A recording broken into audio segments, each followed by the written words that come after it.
Bienvenidas a Candy Girls, 4 actrices haciendo un podcast. Julieta Conde, Victoria de los Santos, Candelaria Díaz, Martina Fernández. En cada episodio vamos a crear un espacio para reflexionar y aprender juntas de distintos temas desde una perspectiva feminista. Episodio 5, que dejen de contar nuestras historias. Bueno, hola, bienvenida. De vuelta. De vuelta. Bueno, como se habrán dado cuenta, o no sé, el nombre de este capítulo nos lleva a una pregunta, porque queremos hacer una afirmación, y es que los varones dejen de contar nuestra historia, que los varones dejen de contar nuestras vivencias, y eso un poco. Que nos dejen de contar a nosotras, que nos dejen de representar a nosotros. Sí, queremos hablar un poco también de cómo hemos sido borradas las mujeres a lo largo de la historia, no solo en la ficción, sino... Claro, Sí. no solo en la historia, sino Claro, en el capítulo de hoy. sí, gracias. Dale, seguimos. Perdón. No. Quería agregar eso.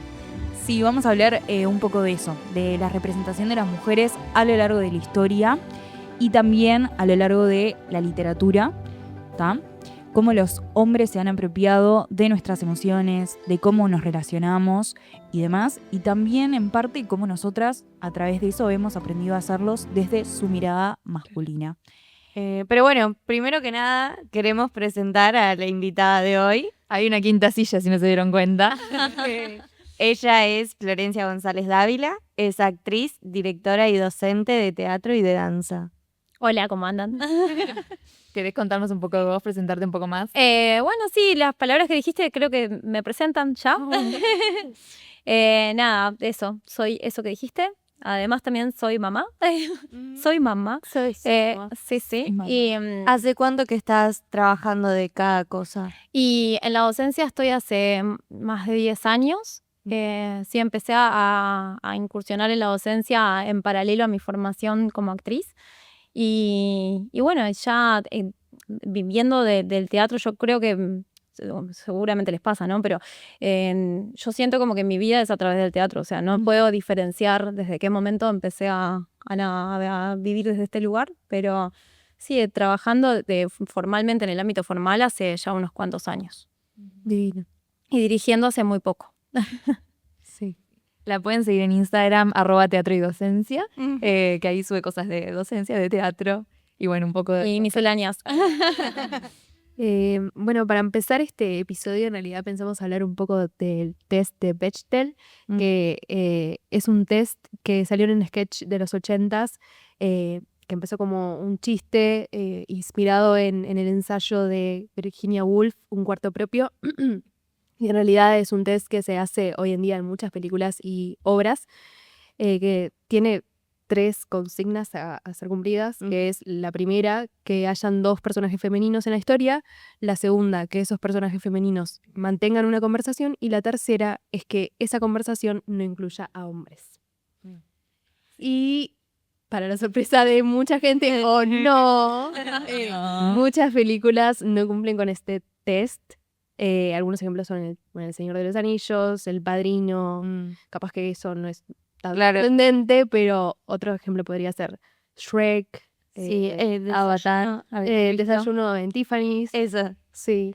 Que se supone que en realidad como que debería haber más representación, pero no la hay. Pero sí. Películas también importantes en la historia del cine y que además las retratan como icónicas y como que cuentan, no sé, un poco que nos representan como seres humanos o lo que sea, o que muchas veces se utilizan para estudiar, y en realidad la representación de las mujeres es prácticamente nula. Claro. Sí, y en realidad haciendo creer que sí, ¿no? Claro, Porque vos sí. decís, hay un montón de mujeres en el elenco, hablan entre ellas, pero cuando te pones a mirar, la conversación siempre incluye a un hombre. Están hablando de un hombre. Entonces, eso como que nos quita representación, pero disfrazándola de acá están en Claro, las Sí, películas. es una representación ficticia, pero en el mal sentido de la palabra, ¿no? De ficticia. Sí. Son mujeres que no existen. O que sí es una parte muy recortada también. Sí. En realidad habíamos pensado, no sé, Flor, ¿vos qué opinás sobre si el hecho de no contar con representación femenina puede ser un motivo para que no te guste algo o que no vayas a ver eso? Bueno, yo venía pensando un poco en... Ay, no les agradecí por invitarme a hablar de este tema, porque nada, gracias por la invitación, porque aparte es un tema, digo, que me cuestiona un montón, y gracias también bueno, al repasar un poquito de lo que iba la temática del programa, pensaba en que me divagaba un poco en pensar, bueno, pero en la vida, la representación de la mujer, cómo a veces nos cuesta como, no sé, por ejemplo, venía pensando, me tomé un ómnibus y había una chofer, ¿no? Entonces, y se equivocó en una parada, que no sé qué, no sé cuánto, y como que es más fácil marcarle el error a una chofer que a un chofer, ¿no? O sea, como que la persona, o sea, ya sea la mujer, el hombre, se siente como con más llegada a decirle, a gritarle de parada o lo que sea, que si fuera un varón, ¿no? Pensaba, pero ahí estoy hablando de la vida, voy a pensar en relación al teatro. Digo, pero pará, vamos a partir de la premisa de que el teatro también es representación de la vida. De la vida. ¿No? O sea, Sí. el teatro se nutre de la vida, no hay vuelta, es así. Entonces, a partir de eso, sí, en la vida, la representación que tenemos de la mujer, o sea, o cómo también tomamos lo que hace la mujer, ¿no? O sea, cómo tomamos el valor de las cosas realizadas por mujeres, ya tiene como un valor inferior, ya está visto desde otro lugar, ya no tiene como el poderío que tiene lo que pueda proponer un varón. Partiendo desde ahí, es lógico que en el arte se vea esto muchísimo más amplificado, porque ¿qué hace el teatro o el cine, digo, el arte en sí? Poner lupa en determinadas cuestiones. Entonces creo que no sé si me puse a pensar esto, ¿no? De, bueno, ¿me afecta o no me afecta si hay una representación femenina o no cuando elijo ver algo? Y creo honestamente que no me lo cuestiono. No me lo cuestiono. Y de hecho, todos estos temas que vamos a hablar ahora, hay que hacer un esfuerzo muy grande para pensar realmente, bueno, qué representación femenina hay.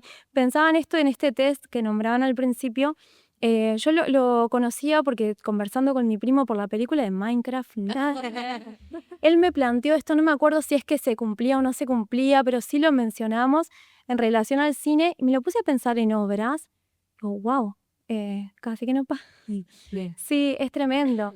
Digo, pero no sé si me influye a la hora de elegir, pero sí a la hora de elegir algo para consumir, ya sea una película o ya sea una obra de teatro, sí es como poner en ejercicio esto también, ¿no? De decir, bueno, ¿cómo es la representación femenina acá? Digo, me pasó incluso con la película esta de Fórmula 1, ¿no? O sea, yo soy fan de la Fórmula 1, o sea, nivel Dios, o sea, el teatro de Fórmula 1 es Nuki.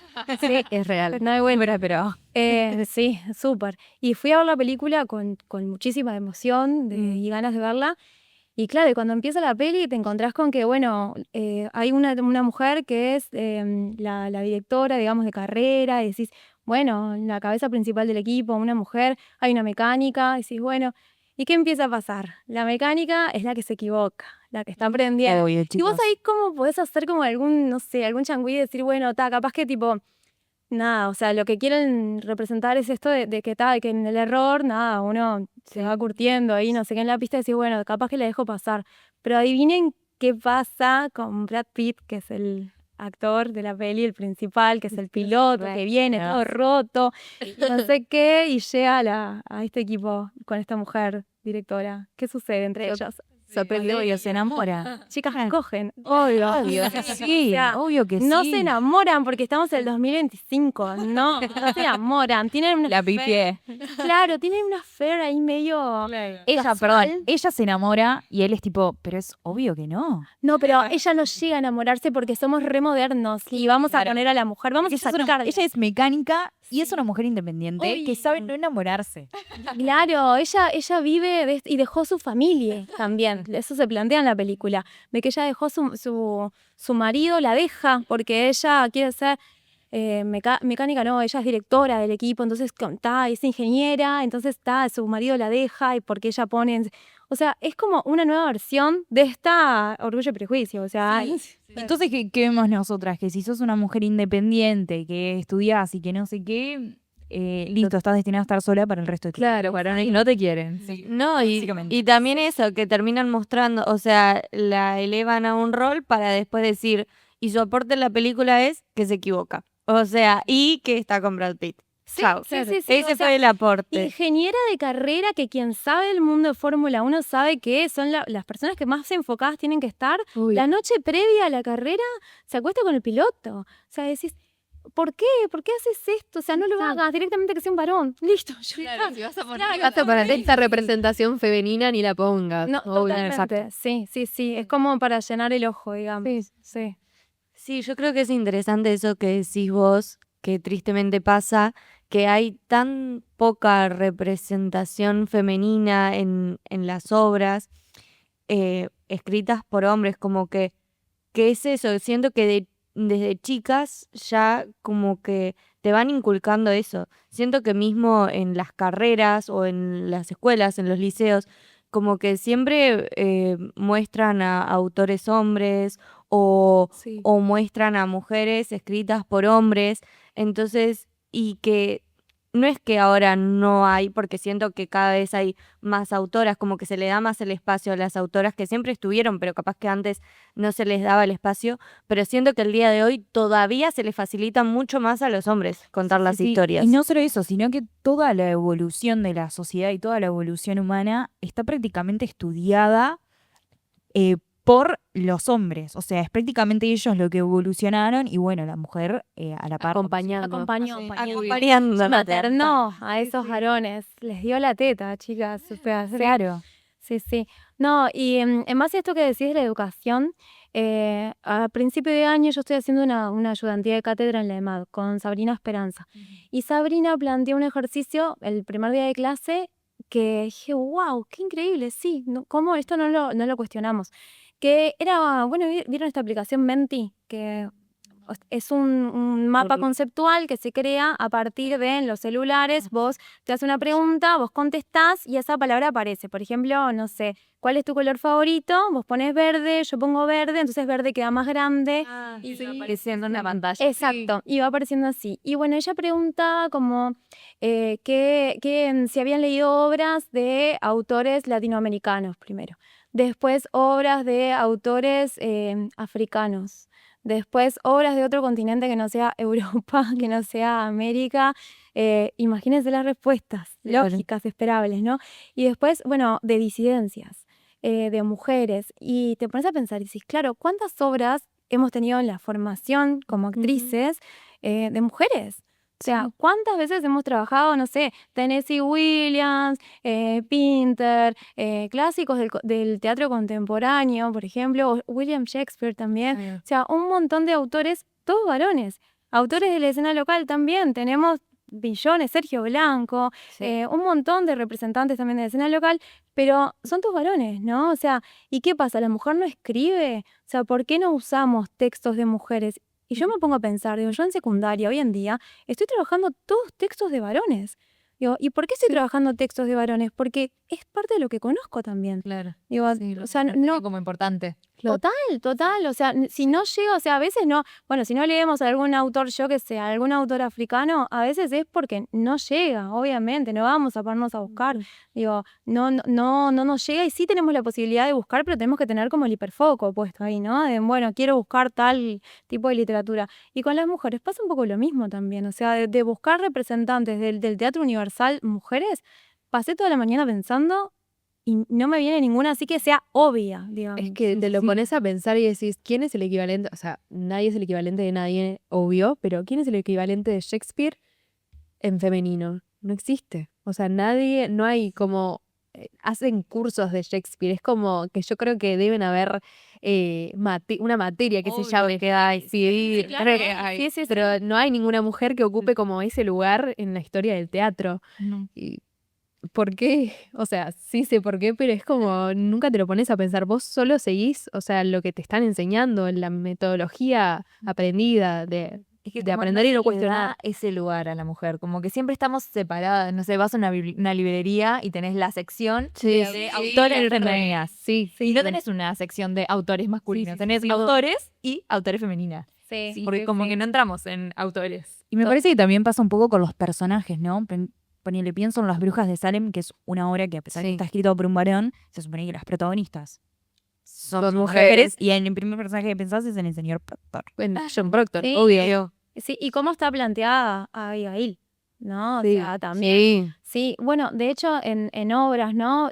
Ahora nosotros estamos ensayando una de Strindberg, que el prólogo de la obra, señorita Julia, lees el prólogo y decís, o sea, yo no sé, realmente, era una obra que yo la había visto hace muchos años y me gustaba muchísimo, o sea, me gustó mucho la apuesta, me gustó mucho o sea, el trabajo de la actriz, de lo que trata la obra, y la recordaba. Y ahora cuando nos pusimos a pensar en febrero, bueno, ¿qué vamos a ensayar? Digo, che, ¿por qué no ensayamos señorita Julia? Digo, trabajemos con esta obra.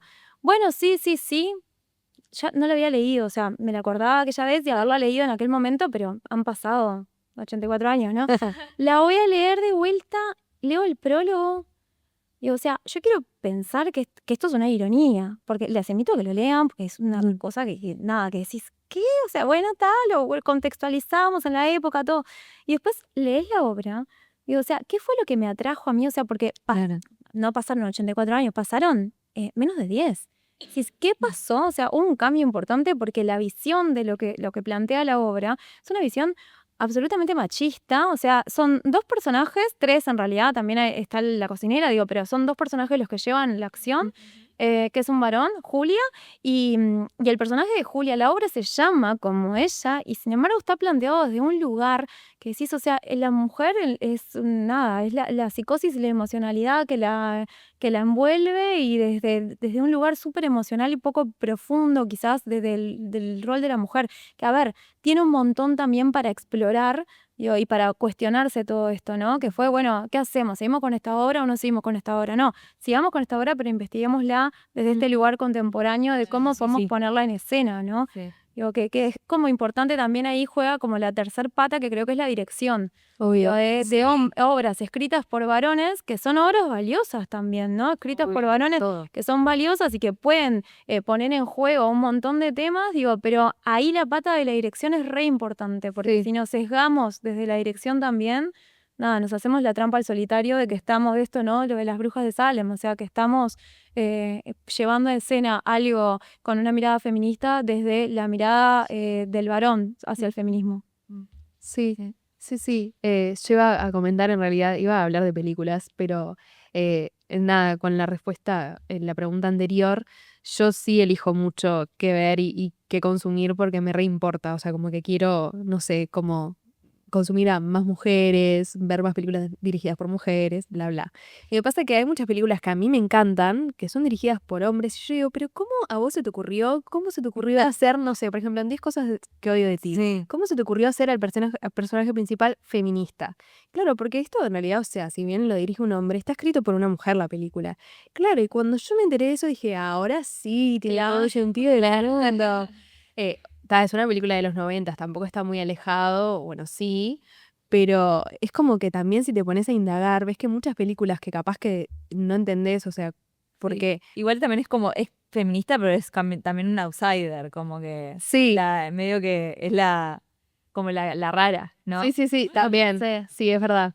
Pero sí, igual Sí. te plantea el feminismo es un montón. Sí, y claro, te pones a ver en otras películas que capaz que te re gustan y ves a personajes femeninos que decís, wow, y están escritos, o sea, no siempre, pero muchas de esas películas dirigidas por hombres, que ya es difícil también encontrar directoras mujeres o que se le dé lugar a directoras mujeres, Sí. y que están escritas por mujeres, o bueno, que está una mujer en el guión.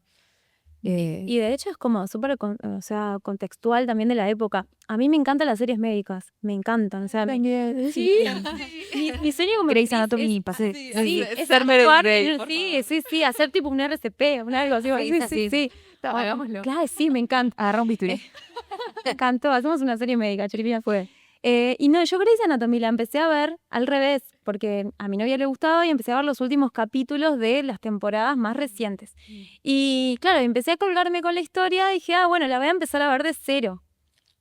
En ese ejercicio de ver la temporada 1 en adelante, porque la evolución de ese personaje, O sea, de cómo estaban los intereses pensados y la evolución mismo de Meredith en sí, o sea, del personaje y todos los personajes alrededor, ¿no? Pero de cómo va cambiando sus intereses. De hecho, hay una edit que es súper interesante cuando ella le dice a Derek, ¿no? O sea, él elige, bueno, elígeme, tómame y no sé qué, no sé cuánto. Y después en las últimas temporadas que está con otra persona, le dice, bueno, mira, yo voy a elegir a mis hijos, mi carrera, me elijo a mí, y bueno, si vos querés venir conmigo, dale, y si no, nos vimos. O sea, cómo evoluciona con el contexto también. Y estamos hablando de una serie escrita por una mujer, pero no podemos olvidar que es una mujer inserta en un contexto social.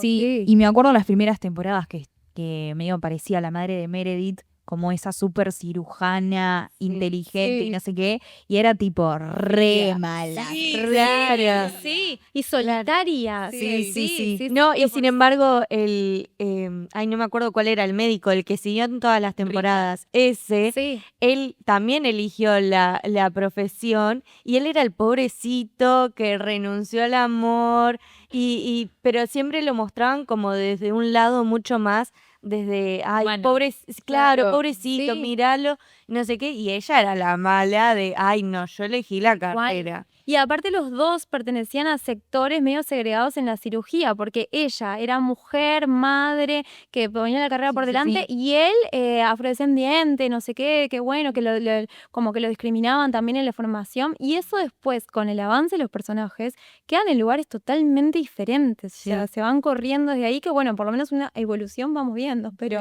Sí, a mí me parece re interesante eso, porque yo cuando pienso en cómo se muestra a las mujeres, además de cómo se las muestra y cómo se las presenta, repienso en eso de cuál es el interés en la película o en la obra o en el texto. Y para mí eso es clave también, porque es eso que hablamos. Te muestran a la mujer, perfecto, ahí la tenés adelante, la estás viendo, pero es eso. Y se me vino un poco a la mente Grey's Anatomy, porque aún siendo la protagonista, siempre por mucho tiempo el interés de la mujer ronda en el hombre. Y a veces sí, a veces no, depende de qué serie, pero mismo aunque haya una protagonista mujer y un protagonista hombre, aunque sea protagonista, ella siempre va a girar en torno a qué es lo... O sea, como que se muestra a la mujer y que la vida de la mujer empieza y termina en que el hombre fue a trabajar o que el hombre la engañó o que el hombre qué. Entonces solo se muestra cómo su vida va girando en torno al hombre y a lo que pasa con él. Sí. Cristina en un momento, en un capítulo le dice tipo, no te olvides que vos sos el sol, que él no te apague, algo así. Que Cristina también era como medio la feminista y no sé qué, re mala. Sí, y era eso, era malísima. Que abortó, y era polémico. Sí. Incluso esto, ¿no? De las conversaciones entre mujeres, yo noto que hasta la temporada 10, las conversaciones giran en relación a esto, ¿no? A que tal médico, que tal otro, no sé qué. Y después que aparece el personaje de Amelia Shepard, la hermana de Derek, que ahí que se muere Derek y que ella empieza a tomar como otro lugar, que forma como este trío de mujeres que encabezan la serie, las tres hermanas. Ahí empieza como a tomar otra dimensión también esto de las conversaciones y los temas de interés entre ellas, ¿no? Digo, me parece una serie súper interesante en relación a cómo va evolucionando el contenido mismo de la serie.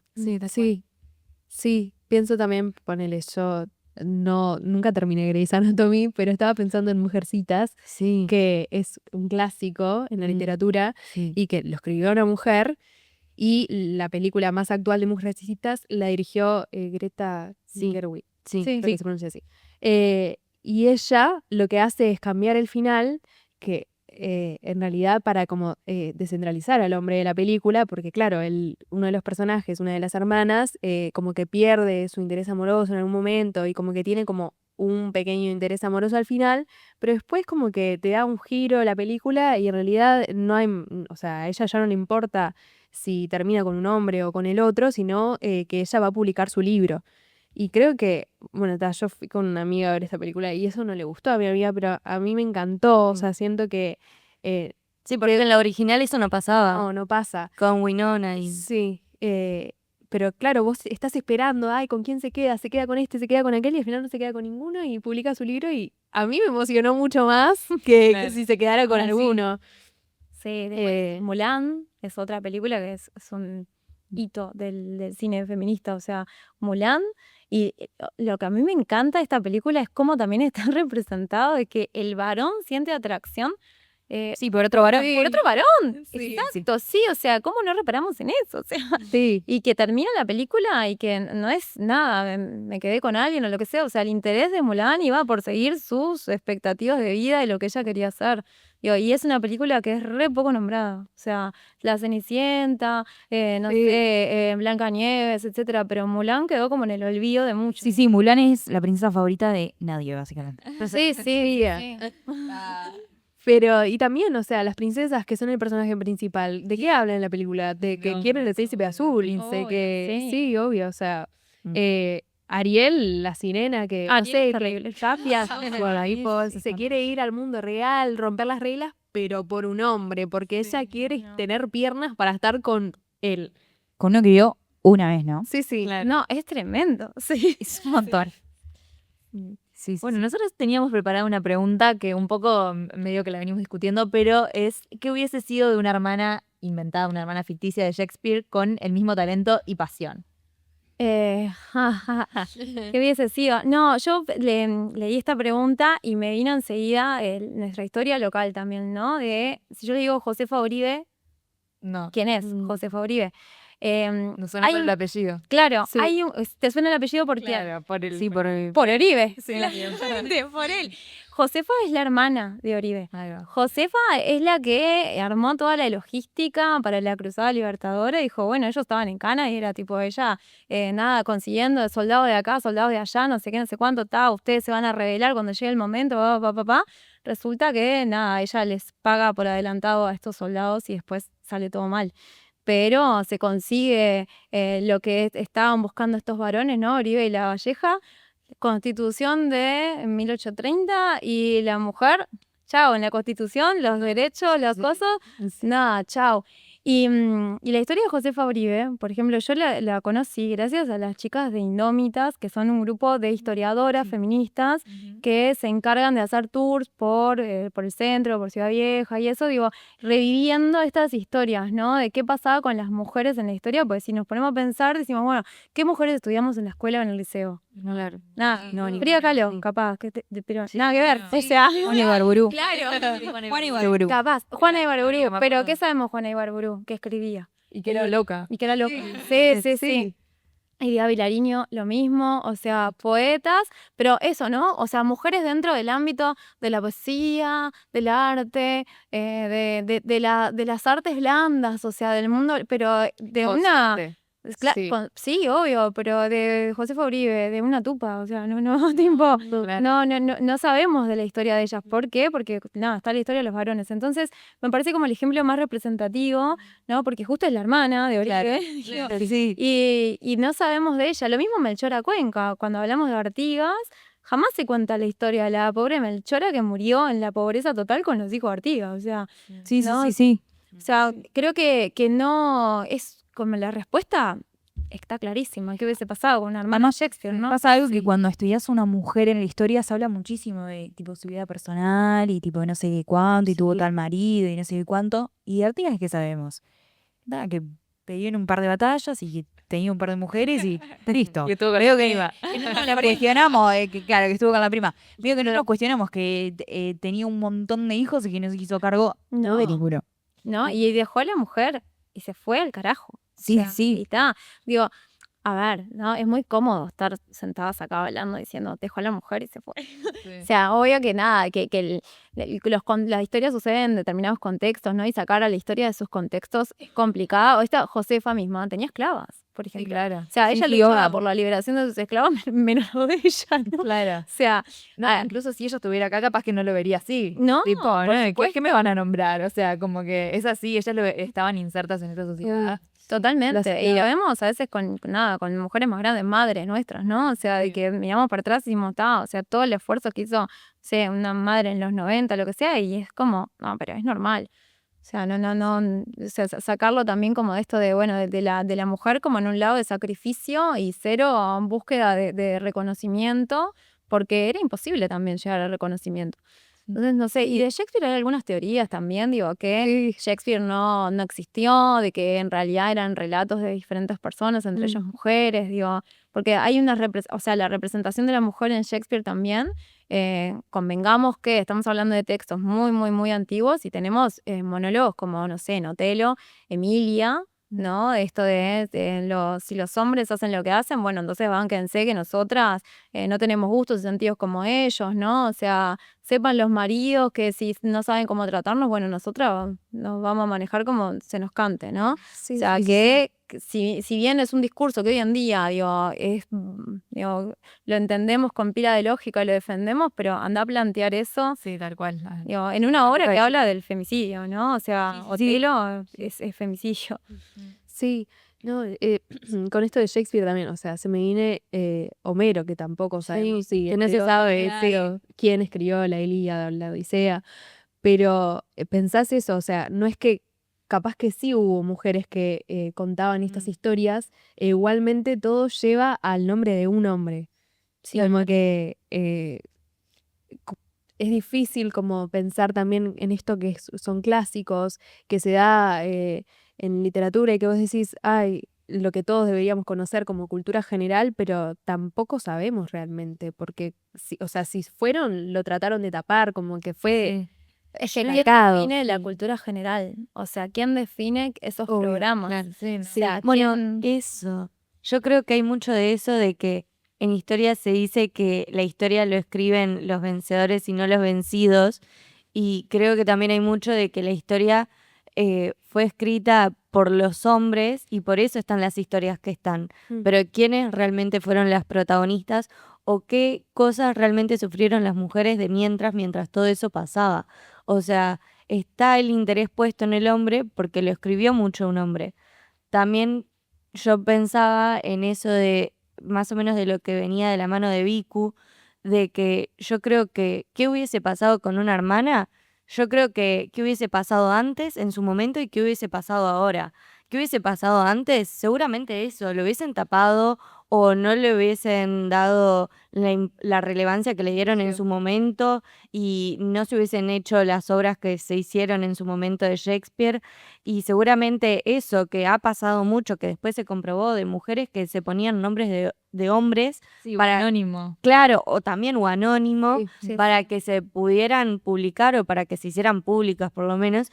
Y que o sea, para mí eso es lo que hubiese pasado un poco, el decir, bueno, quizás se la hubiese tapado o se hubiese tratado de llevar el crédito a un hombre o mismo la mujer para ser escuchada o ser leída hubiese tenido que ponerse otro nombre. Y pensándolo en el hoy, yo creo que no sería considerada un ícono, sino que estaría todo el tiempo siendo puesta sobre la lupa. Tipo, no sería tanto, vamos a hacer esto que hizo, yo que sé, la hermana de Shakespeare con el nombre que sea, sino cuestionemos qué es lo que hizo esta mujer. Sí. O sea, como que no sé si sería tan alabada, sino más bien cuestionada al día de hoy. Yo iba a traer tipo este juego que hacen siempre de, ¿quién escribió esto? ¿Shakespeare o Taylor Swift? O sea, comparan cosas que escribió Shakespeare con cosas que escribe Taylor Swift ahora. Y claro, mucha gente piensa que cosas que escribió Taylor las escribió Shakespeare y se sorprenden, pero porque yo siento que siempre es como que está infravalorado lo que escribe una mujer o cómo una mujer puede llegar a escribir esto, no, imposible. Entonces, creo que es un juego como que te destapa, un poco tramposo, como... Sí, incluso ahora yo pensando en las preguntas, ¿no? Me puse a pensar en autoras, en dramaturgas, nada, que salgan del uruguayo, porque encontrar uruguayas es como lo más cercano que tenemos. Sí, ¿verdad? obvio. Y algunas son conocidas también, o sea, conocidas cercanas, no conocidas, digo, de popularidad, digo. Pero pensándolo como más hacia afuera, ¿no? Digo, bueno, pero ¿quién puede ser? No sé. Nada, no sé, esta Angélica, la de un perro muerto en la tintorería, el apellido. Lidl, Angélica Lidl, por ejemplo, ¿no? Está Angélica Lidl, digo, ¿y qué otra más? Digo, no me viene ninguna, digo, voy a buscar, digo, a ver qué encuentro, digo, a ver si me acuerdo de alguna. Entro a buscar en internet y encuentro algunas y entro a fijarme y digo, pero no conozco la obra de esta y no sé cuánto, pero después me pongo a pensar y digo, bueno, pero si alguien no conoce la obra de Tennessee Williams, igualmente, ¿se cuestionaría que Tennessee Williams es un dramaturgo por excelencia del siglo XX? No. No se lo cuestiona. Entonces siempre nos es mucho más fácil cuestionar a una mujer que cuestionar la obra de un varón. O sea, aunque lo conozcamos o no lo conozcamos, o sea, es algo universal y queda siempre bien visto de que vos te sientes en una reunión y digas, no, porque las obras de Pinter, la verdad, maravillosa. Pero yo te digo, no, sí, las obras de Angélica Lidl, ¿quién es? ¿Qué hace? Ay, no, pero esta chica se corta en escena, pero no sé qué, no sé, sí, es media rupturista, sí, es verdad, pero, o sea, eso ya nos pone en un lugar, tipo, de juzgarla sin conocerla desde un lugar, pero de Tennessee Williams, No está importa. en Tennessee Williams, no importa, sí. Obvio. Sí. Sí. Bueno, otra de las preguntas que teníamos para hacerte era, ¿qué diferencias encontrás vos entre una mujer escrita por un hombre y una mujer escrita por una mujer? Sí, la visión es maravillosa. Esto, ¿no? La Fórmula 1, la película de la Fórmula 1. Claramente la escribió un varón, estamos todos de acuerdo, ¿no? Sí. Pero, o sea, encuentro diferencias no solamente en la mujer descrita por una mujer, porque me parece que es como o sea, lo más lógico, ¿no? O sea, encontrar diferencias de visiones y lo que podemos ver con más facilidad, sino también en cuando la mujer escribe sobre un varón. ¿No? O sea, cuando la mujer escribe para el varón. Y hoy justo hablaba con Miku de eso, o sea, le planteaba un poco. Yo escribí una obra el año pasado, la estrenamos, Mondo, que Mondo trata sobre el abuso sexual entre parejas, ¿no? O sea, el abuso sexual sostenido y sistemático y naturalizado entre la pareja. Entonces, bueno, es la historia de esta chica que va pasando como por diferentes momentos de su vida en esta relación y cuestionándose un poco para llegar a la resolución de separarse y hacer una vida sin esta pareja que ama muchísimo, ¿no? Porque Sí. existe un amor que está basado en ellas, ¿no? Entonces, para escribir estos personajes, yo esta obra la escribí hace 10 años más o menos, 10, 11 años. Cuando la volví a leer el año pasado para empezar a editarla, digo, claro, pasó un montón, hay un montón de cosas, digo, la violencia con la que estos personajes se hablaban, o sea, el lugar de sumisa también de la mujer en esta obra, o sea, el lugar también de monstruo del varón. Digo, claro, o sea, busquemos la forma de llevar esto a la actualidad y de poder trabajarlo desde un lugar también más maduro, ¿no? Yo la escribí con 20 y ahora leyéndola con 30 es diferente como este rol, ¿no? Sí. Y la búsqueda del personaje masculino, nosotros fuimos reescribiendo el texto a medida también que avanzaban los ensayos y con aportes del asistente de dirección y con los actores, ¿no? Y a medida que avanzamos en el personaje masculino, no queríamos plantear al varón como un monstruo, o sea, como el monstruo que sabe que está haciendo esto y que nada, y que lo hace adrede, o que bueno, que le quita importancia, sino como esta persona que también fue criada en un modelo machista y que tiene las herramientas que tiene. Y Sí. o sea, que no significa de que esté bien ni que esté mal, ¿no? O sea, sino de que es una situación que sucede y que hay que hacerse cargo de lo que pasa. Y esa búsqueda de este personaje fue siempre como en ida y vuelta con el actor, ¿no? De esto diciendo esto me siento un pelotudo, pero ¿por qué te sentís un pelotudo? Por esto y esto, o sea, porque la idea también era con esta obra llegar a que tanto mujeres como varones pudieran ver la obra y que resuene algo, ¿no? Claro. O sea, Sí. y para mí es súper importante como tener en cuenta eso en la representación de los personajes, pero no noto esto en las dramaturgias de varones, ¿no? O sea, como la mujer parada siempre como dentro del mismo espectro que se imagina que es la mujer, ¿no? No esta ida y vuelta también con una mujer para poder ajustar esto, ¿no? Que no les interesa. O sea, ellos Exacto. como que están en la mujer es así, o si no les importa cómo es, así está representada y así funciona en la ficción, va a seguir siendo así.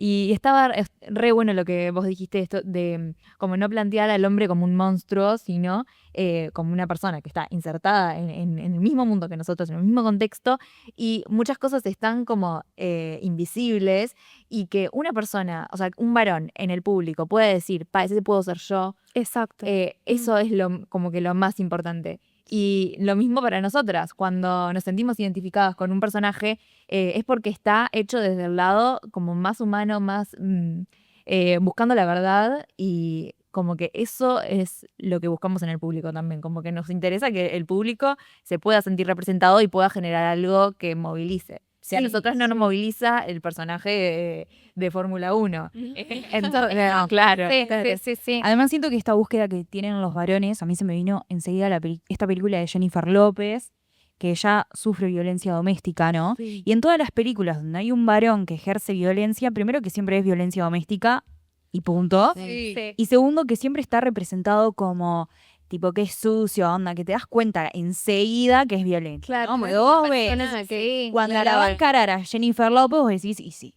Y sí, decís vos. claro, sí. Y es muy importante que esté la representación como este personaje de tu obra, de estos varones, que son varones comunes, de toda la vida, que puede ser hasta un amigo tuyo, Sí. y que están insertados en una sociedad que los hacen ser violentos y que los hacen tener un montón de actitudes violentas, y más como es el abuso sexual en la pareja, que es algo que no se habla, que está muy en el límite de bueno es, porque a veces vivís cosas con tu pareja que estás disfrutando y no sé qué, pero decís, bueno, pero yo me sentí violentada con esta situación, es como... O presionada. Sí. Esa insistencia.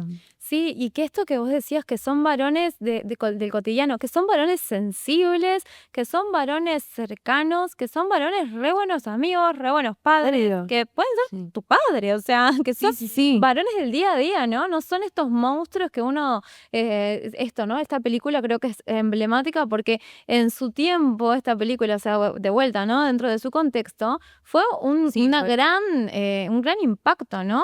De que ella tomara las riendas también, el rol que tiene Jennifer López en la película. Y aparte dice a Jennifer López también, Claro, o sea, como sí. ella... Sí, pero incluso esto que vos decís es la violencia doméstica. Esta obra, por ejemplo, Mondo, nosotros lo que planteamos también en los monólogos de ella y en cómo se va la situación, dábamos a entender que es muy claro, o sea, lo que está pasando entre ellos, pero en ningún momento ellos llegan a nombrar este abuso. ¿Pero por qué no lo nombran? Porque no están tampoco preparados para, ¿no? O sea, los tiempos dentro de los abusos son tiempos diferentes, digo. Entonces, la idea era también como poner esto en escena de que no estén preparados tampoco para poder nombrarlo. Entonces, como que quedaba esta duda ahí sobrevolando, y de hecho los varones, la mayoría, y muchas mujeres plantearon que la obra trataba sobre violencia doméstica, que él en algún momento le había pegado, o que él en algún momento le había insultado, o que él en algún momento se había vuelto violento físicamente con ella. Y después que rascabas un poco es, bueno, bueno, ya entendí, capaz que viene por ahí, no sé qué, pero como también nosotras mismas a veces esto, ¿no? Y es una zona tan gris, ¿no? Que la invisibilizamos un poco, pero claro, cuando lo vemos algo mueve también, ¿no? O sea, algo te mueve adentro y decís, bueno, no sé, o sea, esto es así, esto no es tan acá. Vos decías recién lo de sentirse presionada también, ¿no? Sí. Digo, y sí, tal cual, parte del abuso, o sea, presionar a otra persona es ejercer abuso sobre esa persona, ¿no? O sea, y ver eso a veces representado en la escena es difícil para representarlo en la escena y para consumirlo del otro lado, Obvio. claro. Sí, creo que también pasa con las mujeres que también es eso, cuando un hombre cuenta la historia de una mujer, aún con la intención de querer visibilizar algo, también recaen en mostrar cosas que no están buenas. Eso de revictimizar a la mujer o de mostrar como la víctima como una persona, ahora porque estamos hablando de víctimas y de historias de violencia, de mostrar a la mujer como si sufre algo, todo eso la destroza y mostrar cómo la destroza y nunca mostrar todo el proceso. Como que cuando un hombre cuenta la historia de una mujer, aún con la intención de ayudar, primero de que no tenés la visión de la mujer, pero si tampoco va a buscar nutrirse o aprender o conocer con las historias de otras mujeres y escribirla junto con una mujer, llegan como a una superficie y terminan contando como siempre la misma historia, siempre con la misma moraleja o con el mismo final o con las mismas características de esas mujeres o de esas víctimas, que no ayuda a entender que hay otro tipo de historias también y que lo que viven las mujeres es mucho más que la imagen de el hombre le pega y ahí se corta la escena. O la mujer llora y ahí se corta la escena. Es mucho más lo que le pasa a esa mujer en esa historia y muchas veces se corta ahí y no se sabe y no se investiga y no se escucha tampoco. Entonces creo que pasa un poco eso también con cuál es la diferencia entre, volviendo también a una mujer, ¿qué es eso? Que no, eso creo que lo decía Juli, de que no les interesa tampoco indagar en eso. Como que, bueno, muestran lo que creen que va a quedar bien o lo que creen que pasó, y yo siento que es como todo un retroceso, como que todo nace de atrás y se va arrastrando. Se intenta incluir, se intenta mostrar algo, pero siempre usando recursos o historias ya contadas por hombres también. Sí. Y la representación de la víctima hecha por los hombres, ¿no? Sí, claro. Vos sufrís abuso sexual y estás re deprimida, no te puedes levantar de la cama, pasas todo el día llorando. Te pasan la vida y no sí. puedes hacer otra cosa más que llorar. Entonces después conocemos una víctima real y no le creemos. Exacto. Sí, pero ¿cómo? Además, Fardín siguió trabajando y no sé qué. Y bueno. No, y también los esquemas, ¿no? Porque todo esto que vos planteabas, que traen las dos, ¿no? Esto de la escritura desde este lugar, o sea, de la escritura para la representación también y de la escritura narrativa también, ¿no? De las mujeres de estos lugares se sistematiza, ¿no? Entonces, como mujeres aprendemos a escribir también, aprendemos a ficcionar a partir de ficciones de varones. Entonces, también para nosotras es un doble trabajo poder sentir que nuestra voz vale también, ¿no? Que eso es súper interesante, el decir, o sea, esto que estoy contando desde esta perspectiva, ¿le interesará a alguien? Para mí hay una máxima ahí que es tipo, bueno, por cada cosa que una se replantee y dude, hay 4 varones que lo están haciendo con menos formación que vos.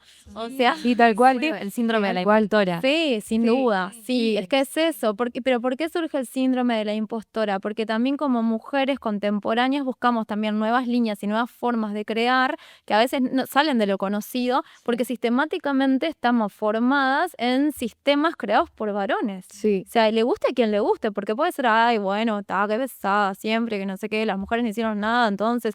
No, lo que pasa es que las mujeres hicieron un montón. El tema es que no lo pudimos ver. O sea, y sistemáticamente estamos metidas en sistemas, subsistemas creados por varones. Sí. Bueno, lamentablemente vamos llegando al fin del episodio. Nos encanta tenerte acá. Muchas gracias por venir. ¿Querés recomendar alguna autora? Sí, estoy pensando autoras locales y me las anoté para no olvidarme. Fernanda Muslera es una dramaturga uruguaya, digo, con una muy linda trayectoria. Sandra Macero también. Leticia Magallanes también tiene también muchas cosas escritas, digo, y es contemporánea también a nosotras.